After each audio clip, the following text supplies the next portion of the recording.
Hey, it's Sonia, and welcome to the Smarta Podcast. If you'll only listen to one episode today, make it this one, because you're going to learn the 3 C's: how to be more confident, more courageous, be more kind, and learn your 3 big W's: your who, your why, and your what. Just by listening to this 50-minute long conversation, you're going to learn how to believe in yourself, to learn why leadership is key, knowing that everything that you do is for a reason. And I just can't wait to introduce you to Sonia McDonald. Sonia McDonald is an award-winning leadership expert, a keynote speaker, a best-selling author, and the powerhouse CEO behind Leadership HQ, Women Leaders Co., and Affirm by Sonia. Sonia's mission is bold and inspiring to help leaders and organizations ignite courage, confidence, and connection while building a future where leadership is heart-led, purposeful, and impactful. Abandoned in a foreign country with her young daughter, no money, and no safety net, Sonia faced a choice: stay down or rise up. She chose to rise. And from these challenges, she built not only her own voice, courage, and purpose, but also a platform to help women around the world rise into leadership, own their worth, and rewrite their stories. Today, Sonia is recognized globally as a leadership authority, and she has coached thousands of leaders, spoken on world stages, written best-selling books like Just Rock It. First comes courage. Here's the conversation. Sonia McDonald, welcome on the Smarter Podcast. Thank you so much, Sonia. What a beautiful name you have. I would say likewise, Sonia. I want to dive right into it. What would you say, Sonia, are the top 3 most important takeaways from our discussion today the listener won't want to miss out on? Oh my gosh, definitely courage is going to be a takeaway, and self-kindness and belief, and also leadership are the takeaways they're going to get from today. I like the mix.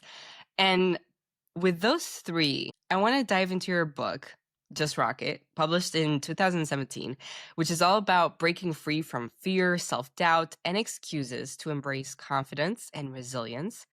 I want to ask you now, what would you say was your turning point in your life when you realized you just had to rock it? Oh my gosh. What was a turning point?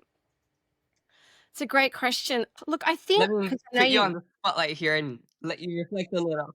No, I definitely told you I love just like ask it. I think for me, and I wish I hadn't waited till this time to rock it. I wish if I had a time machine, I'd go back to my younger self and say to rock it much earlier on in my life, and that self-belief. I think it was when I was in China and I was working over there in a great company as head of HR.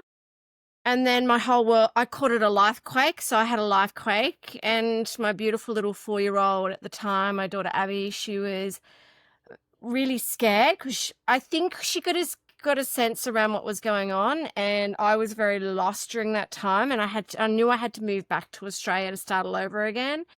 And I think it was looking at her and going, okay, we have been abandoned in a foreign country. We don't have a lot of money. So we're going to have to leave the country. I'm going to have to start all over again as a single mum with her.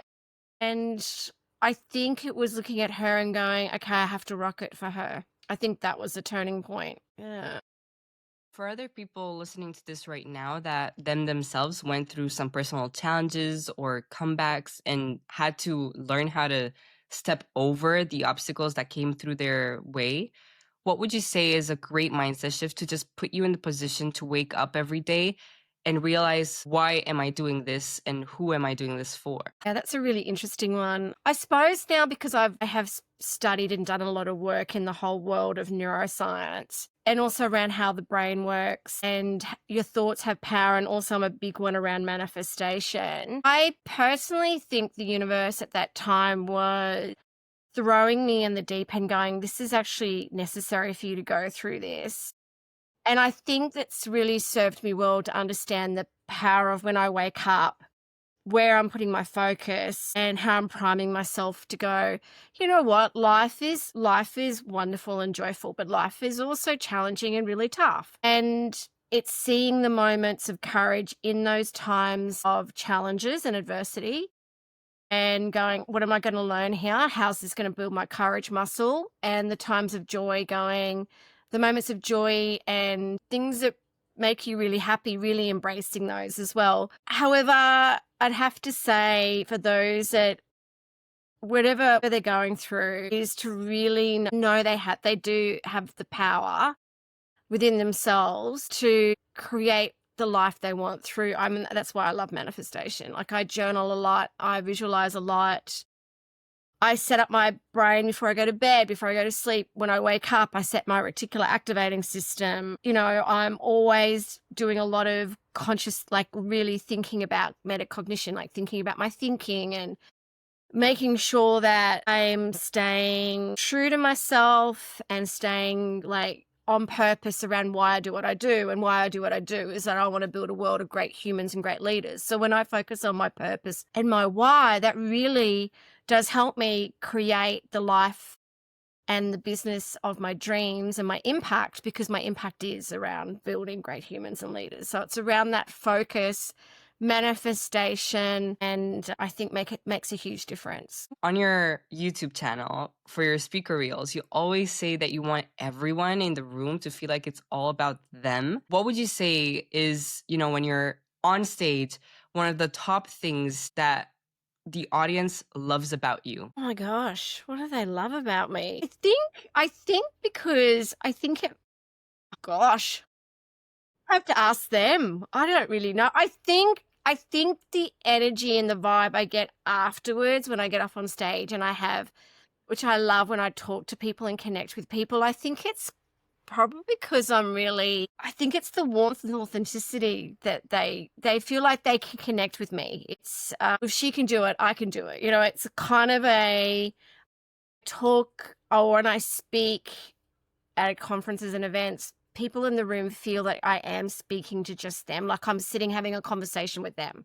I'm not someone on stage that, with all the lights and everything, that they feel like they're actually having a conversation with me and they're able to go, wow, like she's inspired me to kind of think differently about myself or believe in myself, or, understand that life, our greatest asset is time. Like time goes past so quickly. So please believe in yourself. That's probably what I get from people.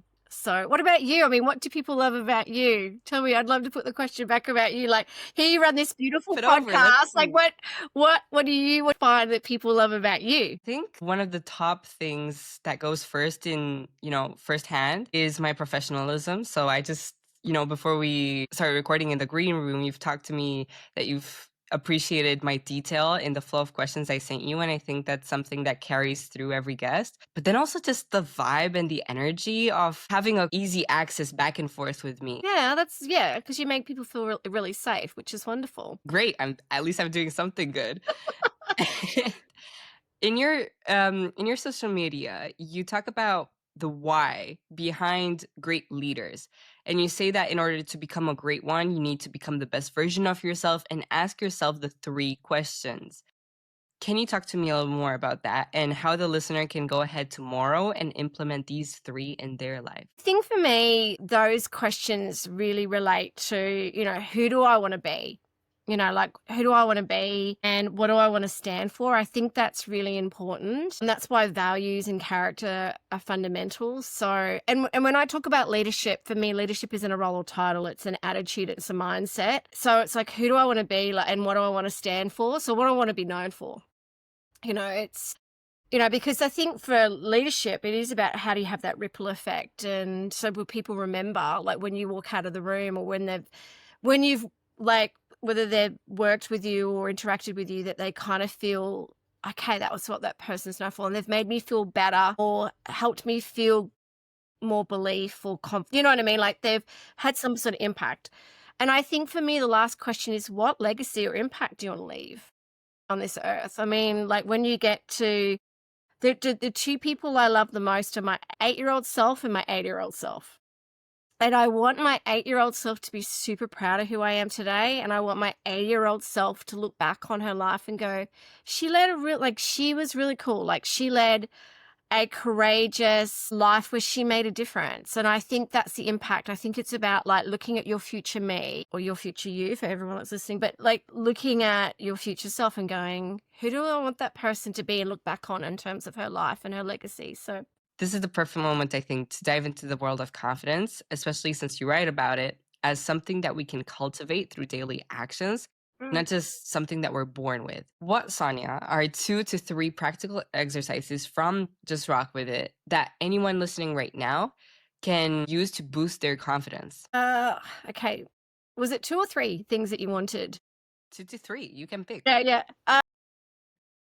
Yeah, someone shared it's actually not in my book, and I should have included it in my book, so I'm gonna share a few things. Okay, let's do it. I run a women in leadership program, and I love this program, like, it's the best program, this women in leadership program, and this woman said in our last online masterclass, we had a room of about 12 people in the room. She said she has a brilliance folder. So she has this like folder, and every time she has a success or achievement or something that she goes, oh, that was really brilliant, she sticks it in the folder.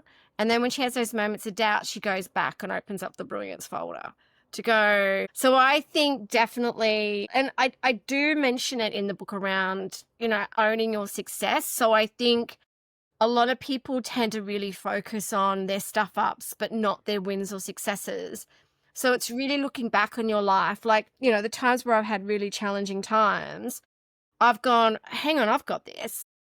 Like I've published 3 books and I started these companies by myself, and I'm a single mum that, was able to start like it's kind of like looking at those times in your life where you've gone, I've got this, like looking back at those times of challenge or courage or brilliance. I think that's number 1. Number 2 is strengths. So I'm a big one around strengths. So knowing your strengths and understanding your strengths. I love Gallup's Strengths Finder.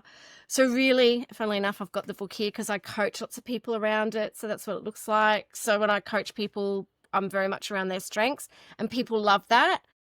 And I think number 3 is definitely affirmations. It was interesting. I was watching this video the other day about, oh my gosh, if you're not being authentic, like I think, actually, I'll go back a little bit. I think being authentically who you are, I think as I've got older, and here I am at 54, is am I allowed to swear? You should sort of Yeah. But slide away from the. it's more like I don't give a shit. Like that's the swear word. Is that okay? I think as I've got older, I don't really give a shit about now what people think of me. Like, I mean, as in, I know who I am. I know my flaws and I know what I'm great at. So if anyone I used to be very sensitive and upset if someone tried to pull me down or someone said something that really was hurtful. I mean, I'd always think about, okay, how did I contribute to that? Like self-reflection is really important. But I think as I've got older, I've become so confident and secure in who I am and what makes me rock and what makes me different and unique and beautiful.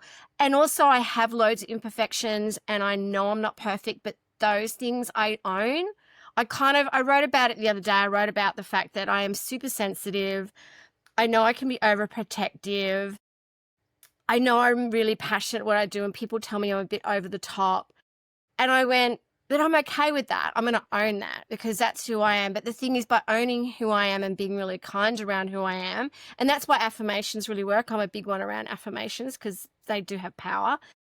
Is that when you're kind to yourself and own who you are, you're a lot kinder, and also you're a lot more compassionate to others because you appreciate that, hey, they're really different to me, but wow, like I love they're different to me. If that makes sense, you don't get like upset with someone else if they're different. You kind of go, that's awesome. You're just different because I own who I am. I care about who you are. Does that make sense? Yeah. Absolutely. Yeah. Yeah. And it's funny now, I'm not really quoting literature anymore, but I just finished Pride and Prejudice studying it in literature yesterday. And I saw this article from scholars that say actually that Austen's work is suggesting that in order to have a happy ending in life, you need to acknowledge your flaws and work towards improving them to live a happier life. And so I guess, being authentically yourself also is looking at your bad sides and accepting them or working towards improving them. And then also just embracing who you are and being unapologetically yourself. Oh, you have to be.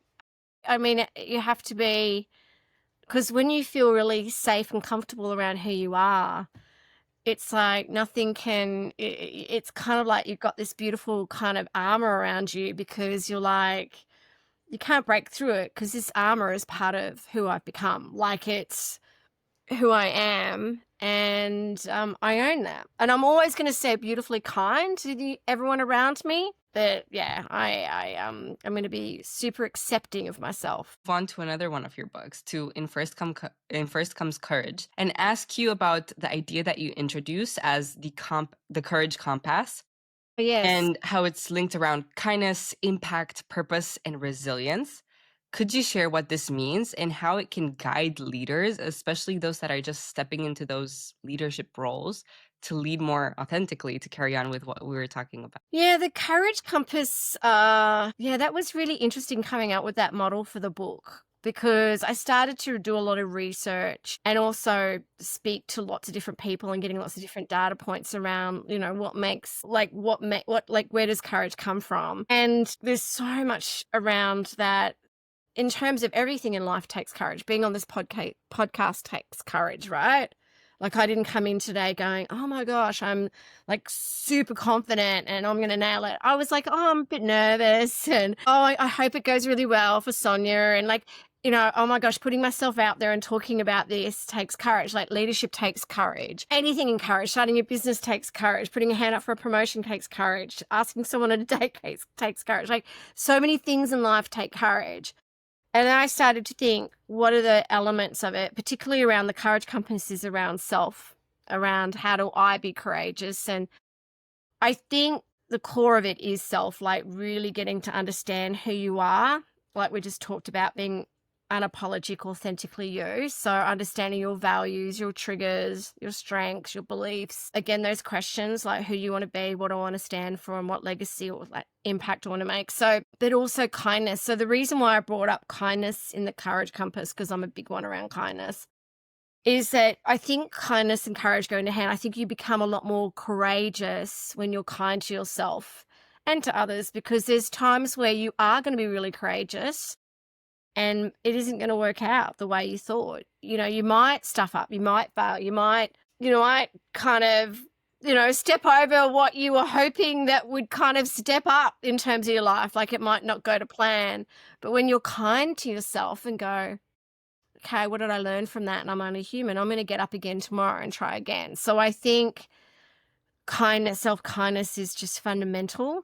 And then I also see purpose. Like, when you know your purpose and why you do what you do, I mean, that's just everything. Like, there's those times where I go, I really don't know if I can be courageous today.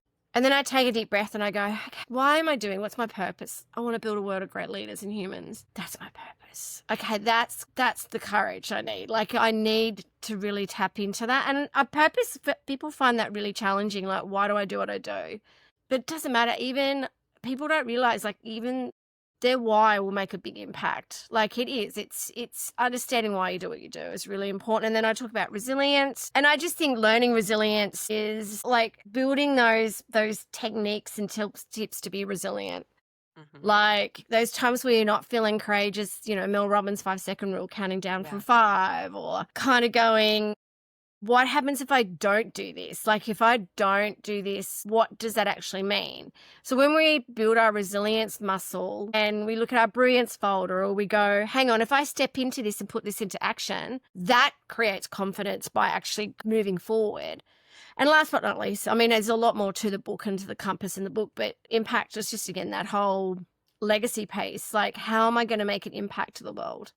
How can I, I'm a great believer, courage and kindness are completely contagious. So by me demonstrating courage to others, then, and showing that I want to make an impact, then it creates, I think, other people to go, okay, I can do that. What's my legacy and impact? So that's kind of a bit of a high level summary of there's a lot more to it, but you'll have to get the book.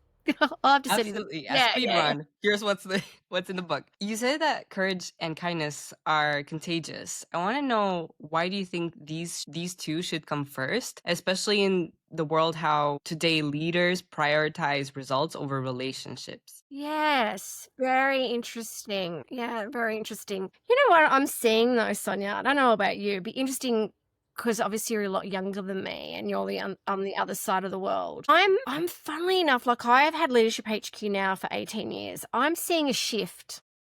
So I'm actually seeing a shift, and I think COVID did play into that a little bit. I am seeing a shift where people are becoming a lot more cognizant of people and relationships. I think with AI coming kind of, yeah, I think people are realizing, because AI can't do the human stuff, right?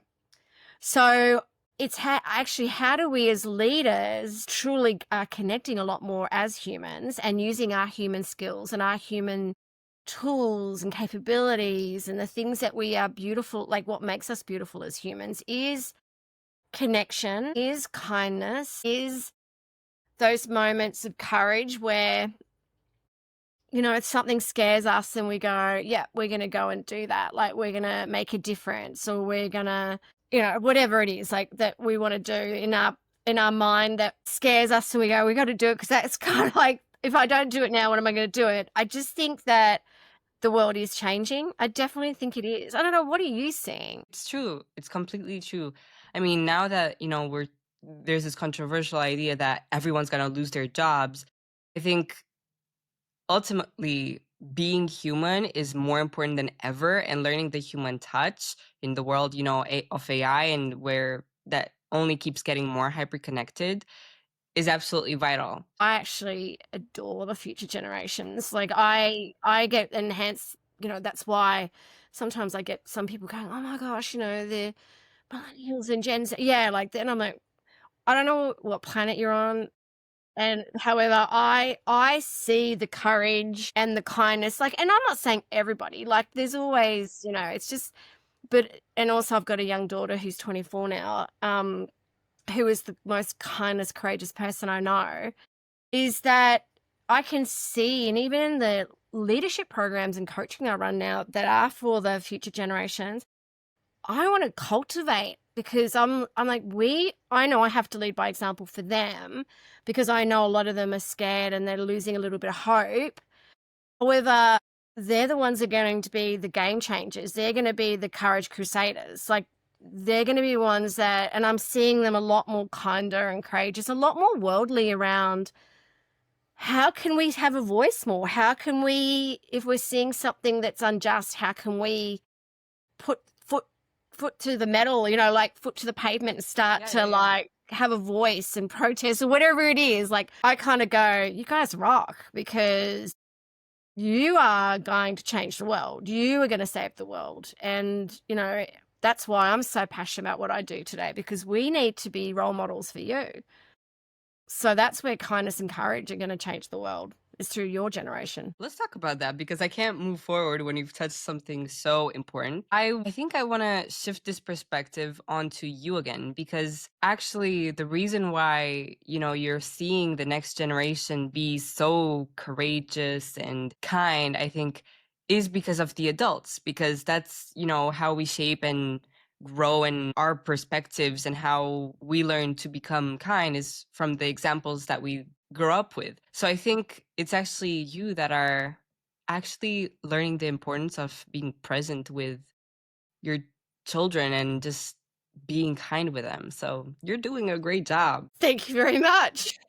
I will have to say though, I'm definitely not perfect at it. Oh my gosh, I'm definitely not perfect at it. Gosh, no one gives you a handbook around this sort of stuff. And I think that's why there's Power book manual. yeah, why there's so many books on leadership, right? But it is, I mean, being a parent is actually the most important leadership role there is. Absolutely. But also, even if you aren't a parent or, even a guardian, I think it's my generation. We need to be really stepping up and really nurturing and teaching and inspiring our future generations, because we need them. If I had my younger self, my gosh, I would go and say, like 2 big things to her is really believe in yourself because you are such a remarkable, beautiful human. And number 2, I'd say, please start learning leadership now. Like learn leadership, like because it'll make the biggest difference to your life. Anyway, that's just my 2 cents around. There's another thing I'd tell her, but I won't share it. You're cheating. You're cheating. I wanted to ask you that question later. So I guess you're going to have to tell me the third thing later on. All right. Well, Keep it in mind. And I love that you mentioned, I want to move you to your third book, Leadership Attitude, where you highlight that believing you're a leader is the first step to becoming one. What's one thing that people that are listening to this podcast that are not yet seeing themselves as leaders, so they're quite young, can adapt to start seeing themselves more like a leader? read my book, Leadership Attitude, or read any book really on leadership. And there's probably, I can see you've got an amazing bookshelf there. I've got a huge one behind me here as well. Reading about leadership would, I know you've mentioned one thing. I think it's around, I suppose when I work with people and I coach them around this leadership space and they do see it as a role or title, I'll say to them, think of someone that has made a difference in your life, and they might bring up a sports coach or a teacher or a manager they've worked with or a parent or whatever. And I'll go, tell me about how they made a difference to you. And they've gone, well, they've loved me or cared for me or they've believed in me and they've made me a better person. I go, well, that's leadership. Like if you think about that person, be the person that you want to help others. Like, does that make sense? It's kind of, I think that's really, really important as well. And if you're in a leadership role, learn leadership. Like it's Yeah. because you are really making a difference with people. Like you're really, like if you think about if you've ever worked with a really bad manager, and so many of us have, don't be that person. Be that great leader manager that you've worked with. Like if that's what you want to be, like if that's your career progression, if you want to be a manager / leader one day, be a great one. Yeah. The author of Make the Right Choice talks about how nobody chooses to wake up grumpy. You know, everyone's got that person in their lives that just seems to always be negative or have a slunch and sort of like creep through your life. But I think if you just wake up and decide, you know, maybe you didn't get enough sleep and you're feeling really tired, you actually have the choice to be happy, to put a smile on your face and say, I didn't get enough sleep today, but tonight I'm going to go to sleep earlier so I make sure that doesn't happen again. And I'm going to just smile because I got to wake up again. So I think the idea of, you know, always realizing that if you feel a certain way, you can get out of it just by thinking differently is something very important. How do you think you can help these people that have the imposter syndrome of being to themselves and just learn to embody who they are? Yeah, it's a really interesting question. And funnily enough, I probably see it. There's been so much research and interesting, again, data and stuff I've read around this. They tend to say you find it more so in women than men, the imposter syndrome. I definitely have encountered that. You know, one of my favorite quotes was from Mike Myers saying one day the no talent police is going to arrest me. You know, those times where you're like, what happens if I haven't got what it takes? Or what happens if... And I remember when I came back from China to Australia and I had to start all over again. And honestly, I got rejected dozens and dozens of times. And it was due to the fact I was a single parent. So it was due to the fact that people didn't want to hire me at the time, even though I had all this experience, is because in skills and everything, it was because, oh, you're a single parent, so we can't offer you flexibility. I mean, this was 20 years ago. And thank goodness things have changed. So I really started to go, my gosh, like the imposter syndrome or the lack of confidence. And then when I met this person about working on construction sites and teaching leadership, I just faked it. I remember he just said, do you know much about leadership? And I said, yes, because I just needed to put food on the table and I thought I could learn it. Like, but I mean, mind you, I was like, literally, I had to tap into every cell of courage I had to say I could do it. Thank goodness I did, like, because it changed my life. because I believed in I believe that I could learn it. Like, I believe that if I worked really hard, I could do it. Is again, it's again, if you don't say yes, or if you don't put up your hand, what is your 80-year-old self going to be disappointed in you? Think it is around, if you can really, really, really, please, if there's something you could take away, please believe in yourself. Like, please believe in, no one is perfect, and you are unique and beautiful, and you've got talents for a reason. Look at your strengths. Surround yourself with people that really believe in you. Like, it's the greatest gift to believe in someone. That's why I love coaching so much, or I love speaking so much. When I look at someone, or I'm speaking on stage, or I'm coaching someone and going, I really believe in you, and I think you're remarkable, and I think you're brilliant, and I think you could do it. That is gold. Like, having people around you that like really want to row your boat with you, and they want to row it fast with you. Surround yourself with those people. And yeah, just that's kind of, I hope that, I mean, that's what I would do. I think that, can I tell you, so many people that, and Google it, Google all these famous people that have encountered imposter syndrome. There's so many, like Kate Winslet was one of them. Like, there's, I think even Oprah talks about it, like all these famous, brilliant women. I think Meryl Streep even talks about it. They all had times where they doubted themselves, and we all do. But the thing is, and that's okay. It's okay, because that's like, well, that's just me checking in on myself to go, am I staying true to myself and humble? Yeah, like, I don't know about this, but like going, yeah, but that's just, where's the data that I can't do it? There's no data, I can't do it. Like, when I went for that interview and he said, do you know much about lit? I could have said, no, I can't do it. But then imagine that. Imagine me going, but where's the data that I can't do it? Because there's no data. The data says the opposite. The data goes, you're tenacious. You've got a great growth mindset. You're intelligent. You've got this. So look at like going, I know I can do it. Like, and if you jump in and you go, okay, you can do it by just going, I'm going to learn. I know I'm going to make mistakes, and I'm just going to learn. I'm just going to learn. I'm going to make mistakes. I'm going to keep learning and learning. Absolutely. Make sure you go and do it, because you've only got one life. Honestly, can I tell you, like, at 54, just do it. Like, Yeah. I should have bought I've got a little hourglass I take on stage. I know the sandglass, and that time is our most precious resource. So if you don't say yes now, you'll never, just make sure you just step in and say yes. I love that.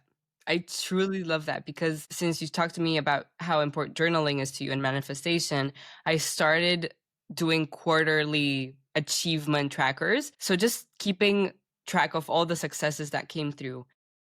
And oh my gosh, I felt like this year has been the best year of my life so far. It's just amazing when you come back, flip through, and look at all the list that you sort of forget, when you're feeling down. Sonia, I really, really agree with what you just said there, because it went straight through my heart and reassured me, honestly. Oh, thank you. And I think it's remarkable you're doing that. It will change your life. It will change your life.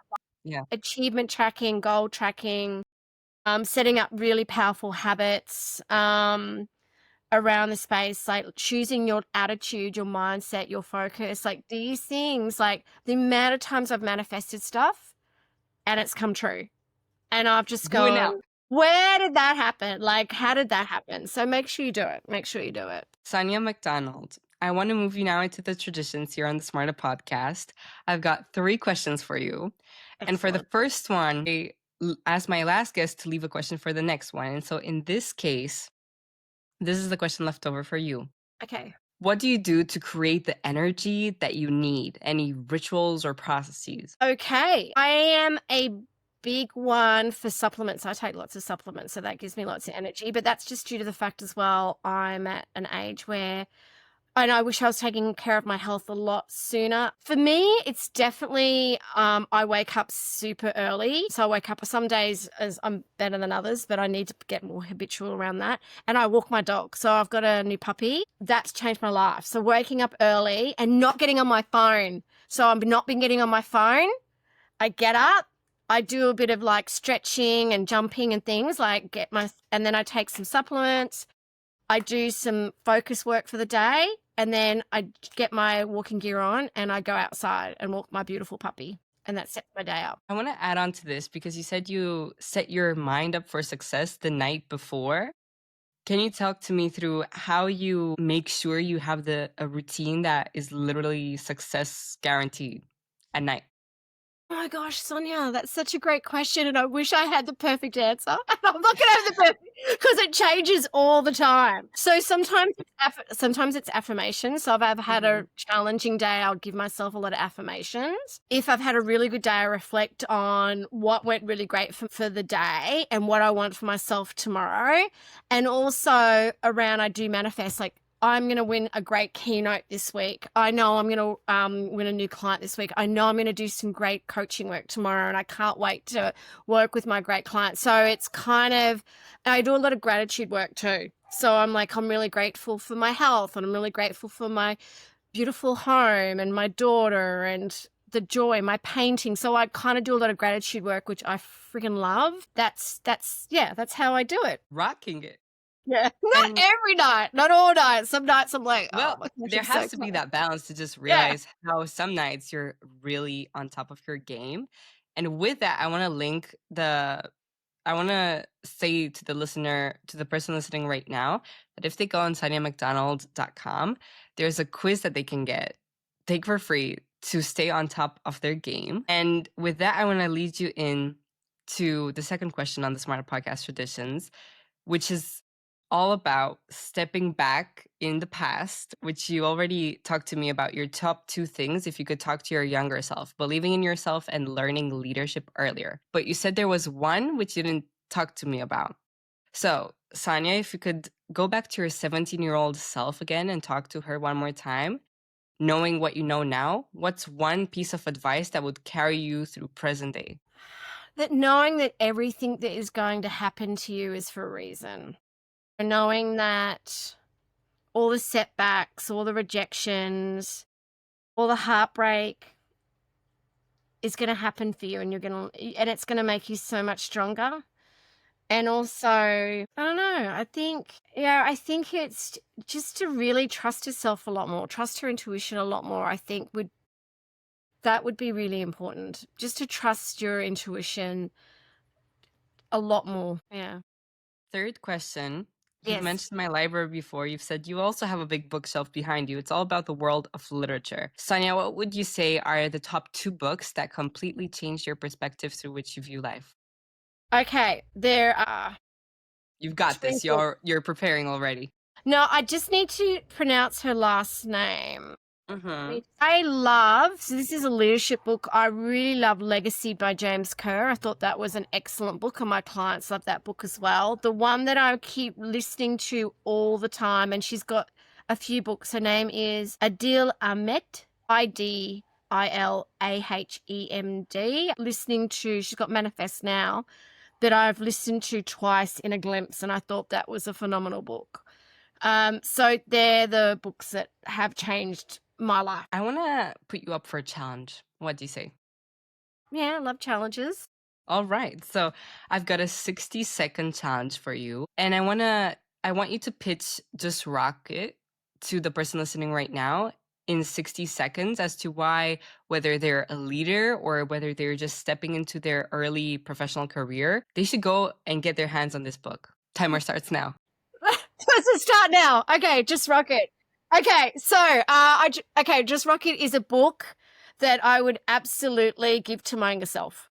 It is about how to embrace, and it's all for you. I wrote it for everyone out there, regardless of age, gender, whatever. I wrote it for my daughter, funnily enough, is to really embrace and discover your inner rocket, your inner what makes you rock, your inner greatness, your inner beauty, your inner uniqueness, your inner everything, like around how to create and build a life of just being the greatest version of you and believing in yourself and going out there and rocking your dreams in your life. Did it in less than 50 seconds. You rocked it. So if you don't know where to get Just Rock It, just go on SoniaMcDonald.com or Amazon and get yourself a copy, because I think you've definitely persuaded me to do so. Last but not least, Sonia, I want to end the episode the way I started it.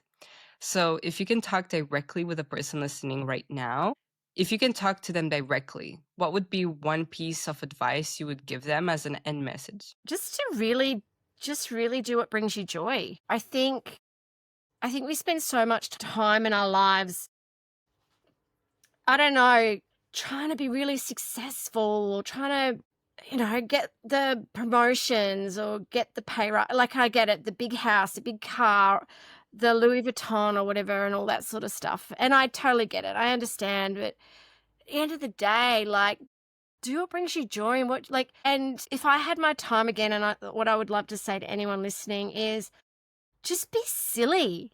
Like, be silly and be that inner child. And, you know, a few weeks ago, because I told you I love my puppy so much, and I also love trees. I live near this beautiful park, and it was coming into winter where I live, and the trees and the leaves and the park was filled with all these leaves, and the puppy and I just ran through the leaves and played with the leaves. And I thought, oh my gosh, I think last time I did something like this is when I was little. Like, do things. And now I've started painting because I used to love painting when I was little. But why did it take me so long to go back to those things that I can be silly with and bring me joy? And yeah, so just remember to do silly stuff and just focus and do stuff that you really love to do. That's all that really matters. Sonia McDonald, thank you so much for being on the Smarter Podcast. It's truly been a pleasure.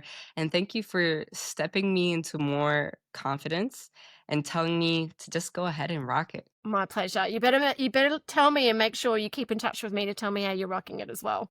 Absolutely. I will do. Best of luck with you and everything you've got going on next. Yeah, you too, darling. Thank you. If you enjoyed my conversation with Sonia, then definitely make sure to check her out and her books, because I guarantee you all of her all of her words, that all the all of the notions she talked about are science backed in her work, and you will ultimately learn to embrace the unapologetic you that lives inside you. Make sure to double check that you're subscribed, because I guarantee you my guest list is just growing, and the wisdom and advices that are on here weekly will absolutely help you achieve your dream life. And with that being said, I'm Sonia Marta. I'm Sonia Marta. And if nobody told you this today, I want to be the first to tell you that I truly believe in your ability to create the life of your dreams. And stay tuned for next Monday.